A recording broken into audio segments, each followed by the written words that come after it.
What's up, everybody? Welcome back to the channel. Today we will be discussing the Xbox Games Showcase that just wrapped up, and boy was it a banger. We will break down everything that was just shown off. We're going to go into which games that I found really interesting. We're going to give a grade for the show, so what I thought of it, the overall structure of it, all of that kind of stuff. Let's break this down. It was incredible. Let's do it. This was the showcase that was needed by Xbox and Microsoft after a tough year in the industry for Microsoft, having to lay off a bunch of employees and everything like that. They had a lot of bad news coming into the showcase, and they really needed to deliver something special, and boy did they do that. This was one of the best Xbox showcases I could ever remember, honestly. I'm trying to think back, but I can't really think of one that was much better than this. I mean, this was incredible. Game after game I found really interesting and I was excited for. We got some great reveals, and we will break everything down. I'm going to try to go in order of when it was announced in the show, but I'm not going to go over every single game. I'm going to go over the games that I found really interesting and really excited me. So let's get it started, guys. Now, technically, Black Ops 6 was the one that premiered first, but since there was a direct for that after the show, I'll talk about that later. But the first main trailer we got was for Doom: The Dark Ages. This game looks absolutely insane. I'm someone who played Doom 2016 and Doom Eternal. Those games are an absolute thrill. They take you on such a heart-pounding adventure. Amazing fast-paced combat, the music slaps, and the fact that we're going to medieval times and we're having a completely new setting. You have a friggin' shield that's friggin' cuts people in half and stuff. I mean, this is just an absolute treat, it looks like. The vibes you get from it, all the different settings and the different tone and pace of it. It looks just absolutely sick, and I'm so glad it's coming next year, so we won't have to wait too long for that. And the fact that you could pilot like a massive mech and dragons and stuff, I mean, this one's gonna really go all out, it looks like. So that was such a great way to start the showcase. And then immediately after that, we got State of Decay 3. And State of Decay is one of those franchises I didn't really play much of. I played the first game a little bit. It was fun, but it was a little rough around the edges, so I was never a huge fan, but this one looks like it's interesting. I'm always interested to see what a zombie game can look like, see if they innovate on things, make it really interesting and unique to it. But the trailer itself was pretty damn cool, and it had a lot of emotional weight to it. Like, I was getting the feels a bit, you know. They did a great job with the trailer. I think they showed gameplay. It was kind of hard to tell, but it seemed like that. But overall, it was a pretty cool trailer, and that's something to definitely look forward to. But then right after that, this is one that really shocked me, honestly. We got the reveal of Dragon Age: The Veilguard, and I am so hyped for this. I am a massive Dragon Age fan. I was someone who loved Inquisition, and I've been waiting so long for the return of Dragon Age. And the fact that it was revealed at the Xbox Showcase stunned me, because they did say that we were getting a reveal on June 11th, which will probably be out by the time you listen to this already, but it said June 11th they were revealing Dragon Age. So the fact that we got a trailer now is so awesome, and the fact that it was a CGI trailer that introduces brand new characters. It seems like you're going to be getting the squad together, and it's showcasing all these unique new characters that we're going to be introduced to, and it was a good tone piece to set us up for the gameplay reveal, which I'm sure will be incredible. And the fact that it's coming out so early, I mean, fall 2024. This is a game that we really didn't see anything of forever. Like, we had that one little trailer a couple of years ago, right? That was basically nothing, really. And then bam, we get this, and it's out in the fall. This is fantastic. The fall is looking absolutely packed, and this trailer really shocked me, and it was a delight. Next up is probably the surprise of the show for me, and that would be Expedition 33. This is a turn-based combat game where it's set within like a French aesthetic, and it is actually going to be blending real-time and turn-based into the combat, which I find fascinating. The graphics look absolutely stunning. The art style and the way the visuals flow throughout the combat scenarios, which is so important for turn-based games like this and Persona and things like that. The art style and the way you visualize the menus and stuff is so important to the vibe of the game, the feel of it, and this game just looks absolutely stunning. I couldn't take my eyes off of it. I couldn't believe what I was watching, honestly, and I really believe that this game, if they nail it, could be a evolution for how we view turn-based games and how the combat works in these games. So This is a game that just came out of nowhere in this show. I was absolutely psyched for it. I'm a guy who loves turn-based games. They're so fun, and this looks like it's going to be an absolute thriller. And this is another game that's coming out next year. So next year is already looking pretty stacked. And this is great, you know. Can't wait to get more of this. After that, we got Perfect Dark. Now, this is a fascinating tale, this game, because this was a game that was announced when Microsoft created the Initiative, which was supposedly supposed to be a quote-unquote quadruple A studio, and then they had tons of problems, right? There was layoffs, there was people leaving the project, it was rumored that this game was in development hell, so there was a lot of issues with this game, and it was rebooted apparently, and then they brought Crystal Dynamics in, so this game's had a lot of turmoil. So to see it shown off with gameplay like it did in this showcase was pretty impressive to me. I didn't think we'd see this year because, like I said, this was going through a whole bunch of issues, and the fact that it was showcased today and it actually looks pretty dope. I mean, I was getting Mirror's Edge and Cyberpunk vibes. I don't know about anyone else. Let me know what you think in the comments, but I was getting those vibes, the parkour aspect, right? You have like the scanning and you're kind of sneaking around like in Cyberpunk, you could scan people and all that. So it gave me like really cool vibes. I love like the whole future sci-fi look and feel of it. The music was fantastic. I was so engaged in the music.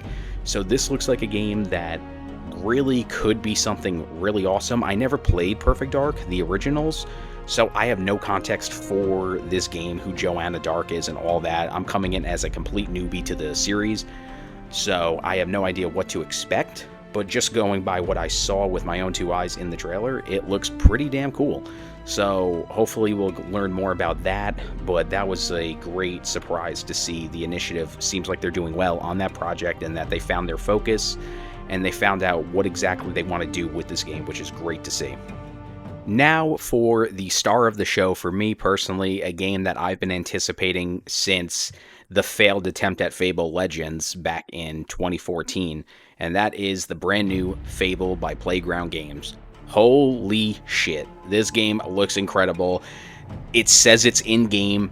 The graphics look just so mind-blowing, and there was not a ton of gameplay, but there was a couple of little snippets, and in those snippets of gameplay, boy, did we see some sick stuff. The tone, the vibe of it, the humor, that British humor that is so quintessential to Fable. Looks like it's there, the way your character interacts with the environment, with other characters. It just looks like it's going to be such a treat, and it looks so gorgeous. I can't really believe this is the Fable game I envisioned when I was playing the original games when I was younger. Like, I was envisioning, man, what if in 20 years when we have the technology to create Albion in this beautiful world, this beautiful realistic world, how is that going to look? And boy, so far is it stunning. And the fact that it's coming out next year, I was pretty doubtful on the release date. I didn't think this game would come in 2025, honestly, but the fact that they put a date on it for next year, that has me hyped. I do wish we saw a little bit more gameplay from it. I wish, just a little bit more, even if it's like 10 seconds of it. The fact that we only saw a few second snippets here and there, was unfortunate, but hey, what we saw was fantastic. It feels like it has the tone of Fable and what that means, so I am so psyched for this game. It's been a long time coming since Fable 3 back in 2010, so it's been like 15 years since Fable, and I miss that franchise so much. And I am so happy that it's finally back in the limelight and it's looking better than ever. Next up, we have another game that kind of came out of nowhere and was a kind of nice surprise for the show, and that was Chang Fallen Feathers. This is a action RPG, like a Souls-like, it seems like, that is set in ancient China. And I'm always fascinated with like the Asian settings, Chinese, Japanese settings. That stuff is just so up my alley. So the fact that we get something in ancient China is a nice twist. And it looks really cool. We didn't see a bunch of gameplay, but from what we saw, it looks pretty fast paced. It looks interesting. The only thing with these Souls-like games, as someone who's like a massive Elden Ring, Dark Souls guy, is that sometimes the combat can be a little sketchy with these Souls-like games. I've played a bunch of the Souls-likes. Most of them just don't hit with me because the combat is just not there, the movement's not there, but I always like to give them a chance. From what I saw, it looks good, but we won't know until we play it. So that's something to be mindful of as we anticipate this game, but nonetheless, it looks pretty cool. It's another dope game in the staple of this showcase. And then after that, we got Avowed. And Avowed is a game that I was not super hyped on. I've never been a huge fan of first-person melee RPGs, so like sword and shield type of RPGs like that in first person. It just was never my jam. I tried Skyrim, couldn't get into it. So these have never been my style of games, but I love the aesthetic of it. I love the art style. I love what Obsidian does with their RPGs. They have great storytelling, great characters, great choices to make, so that is something that really is interesting me and compelling me to want to try this game. And we just got news recently that you will have a third person option for the game. So that actually increases my hype level times 10, because I'm more of a third person RPG fan personally, but the fact that they are giving you the option for third person in Avowed, that makes my hype levels go up. And the game looks really cool. The combat, the magic looks really awesome. It looks really engaging. It really feels powerful, which is something you always want in combat, right? In any game, you want it to feel weighty. You want it to feel like what you're doing when you unleash your attack feels powerful. It feels like you're actually doing something. And that's what the magic in this game looks like. So I'm really excited to play a mage in this, because it looks really fun. Like I said, the art style, all of that looks really interesting. So I'm very curious about this game. My interest has gone up every time I've seen the game. So we shall see what happens when it comes out in, I believe, November of this year. So that's going to be great. And then finally, the one more game shown off at this showcase is a personal favorite of mine. It's one of my favorite game franchises of all time, and that would be Gears of War. I am so stoked for this game. It's been a long time since Gears 5 in 2019. I was someone who wasn't a massive fan of Gears 5. It was good. I enjoyed it, but I wasn't a huge fan of the story and the tone of it. And the fact that with this new Gears of War called Gears of War E-Day, we are going back to the beginning with Marcus and Dom. Are you kidding me? This is so amazing. And I lost my shit when I saw this trailer and I saw it was Marcus. And then you have the Mad World music playing. You hear the piano.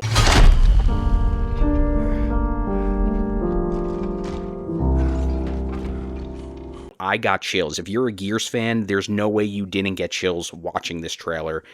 It was so perfect. It really feels like they're going back to the original tone and grittiness of the original trilogy, which is what brought me into Gears, honestly. That's what got me into it, was that gritty, dark tone, that brotherhood you had between Dom and Marcus and Bard and Coltrane. And it's going back to that setting and going back to the beginning where E-Day started, before the war was even a thing.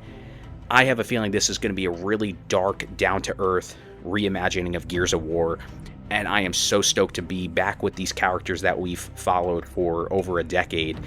And honestly, I couldn't be happier with the decision they made to go back to the past, 15 years before the first game, back to where it all started, with the characters we love, Marcus, Dom. It's going to be fantastic. I was completely shook when I saw that. And a great way to end the showcase, honestly. Just absolutely fantastic. And I cannot wait to hear more about this game. Then finally, we got the Direct for Black Ops 6. Now, Call of Duty is a game that I've been up and down with. I mean, I used to love the game when it was World at War, Modern Warfare 2, Black Ops 1, so I had my Call of Duty days, and then it kind of fell off of it because it just kept pumping out the same stuff. The campaign started to go, sour, and so I kind of fell off Call of Duty. The last one I played was Cold War, which was pretty good, but I'm not coming at this as a massive Call of Duty fan. I'm definitely more of a casual nowadays with Call of Duty, but I gotta say, the campaign for Black Ops 6 looks pretty damn good. I mean, this is the first campaign I am excited for since, honestly, probably Black Ops 1, if I'm being real. And I've always loved a good Call of Duty campaign. They could always hit hard if they do it right. And the fact that this one's going to have, dark secrets and espionage, and we're going into, what's the truth and what's not the truth, and you're being hunted by your own government. This sounds like it has the potential to be really dope, and I'm really looking forward to it. So I was kind of shocked with Call of Duty, with how it showcased. Like I said, I haven't played a ton of it over the last 10 years or so, but It looks really good. The campaign, like I said, the fact that they're going back to Prestige, classic Prestige, which is something I was like, why the hell did they take that out? I feel like Prestige is always like the most iconic part about Call of Duty multiplayer. So the fact that they're bringing that back, obviously Zombies is a classic of mine. Even though I haven't played a ton of Call of Duty multiplayer in the last 10 years, I have played a ton of Zombies. Me and my friends always love playing Zombies. It's so fun. And I'm glad they're going back to round-based traditional Zombies, 2 new maps, and I think this Call of Duty has the potential to be really awesome. And again, this is coming from someone who's more of a casual nowadays, but this looks really cool. And the fact that it's coming day one to Game Pass, just like almost everything else in the showcase, I think 18 games in the showcase are coming to Game Pass day one. At least that's what I think I heard from Aaron Greenberg. But Game Pass continues to be incredible. I mean, all of these great games just coming to Game Pass. So if you're someone who has the subscription, I mean, we are eating good.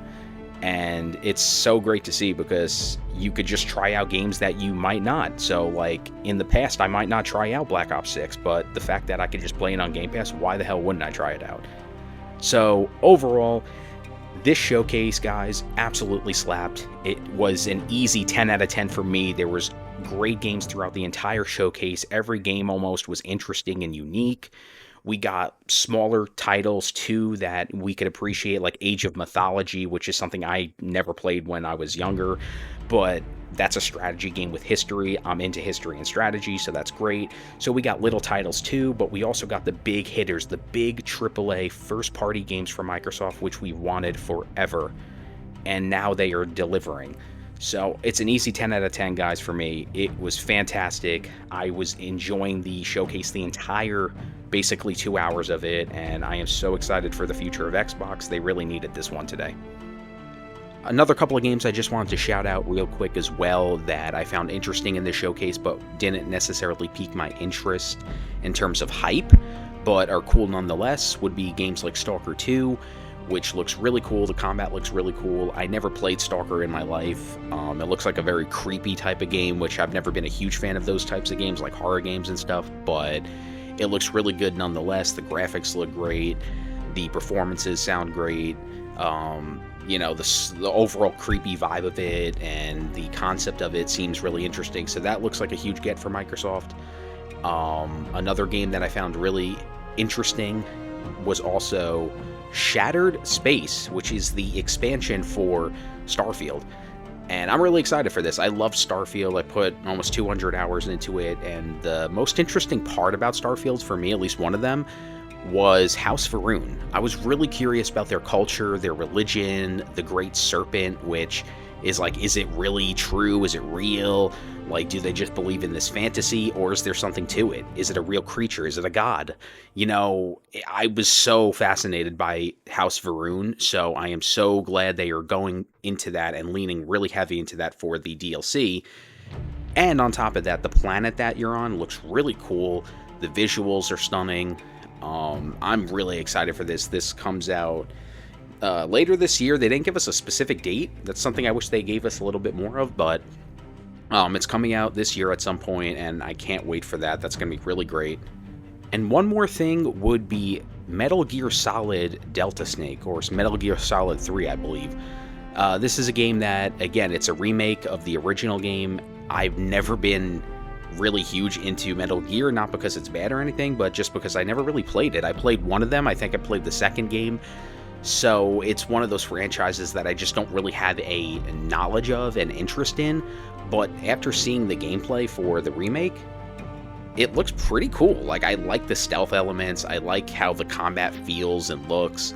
I love the tone of it, the setting. So this is a game, again, I didn't mention before just because, like, I'm not really into Metal Gear as a franchise, so it's not like I really have any hype towards it, but it's definitely a game that's interesting and I would totally pick up and check out when I get the chance to. One more game I did want to just mention real quick is Indiana Jones and the Great Circle. That is developed by Machine Games. That's coming out later this year. Reason I didn't mention it earlier is because I've never been like a huge Indiana Jones person. I think I watched one of the movies like a long time ago, so I really don't know much about Indiana Jones except for Harrison Ford. But I'm not gonna lie, this game seems interesting. I think the cutscenes and the dialogue and the back and forth between Indy and like the Nazi soldiers and all that like was really funny. I thought it had a good humor, good pace to it. I was kind of enjoying the cutscene that they were showing.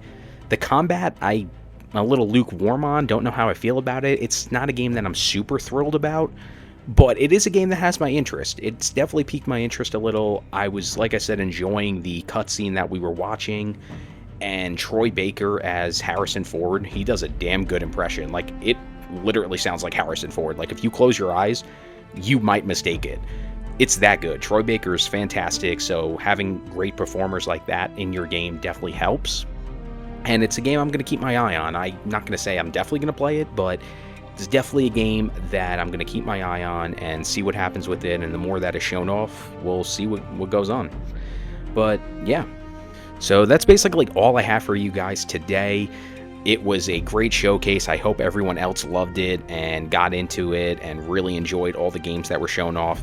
If you're a gamer, I can't see how you didn't find something of interest in this showcase, but it was a fantastic game showcase, a fantastic showing by Microsoft, and it was a W that they really needed because, like I said, they were going through some rough stuff earlier in the year, and the fact that they could hit a high note with the showcase, and it seems like almost everyone's talking very glowingly about the showcase, bodes well for them, and I'm very happy as just a person who loves video games, as a hardcore gamer. It's great when we get great games shown off. I hope the Ubisoft Forward and all the other game showcases that come after are amazing. Hopefully we hear something from Nintendo in the future. So we'll see what happens, but gamers are eating good right now. 24 and 2025 look fantastic. I will see you guys later. I hope you have a great one and enjoy the day. Peace.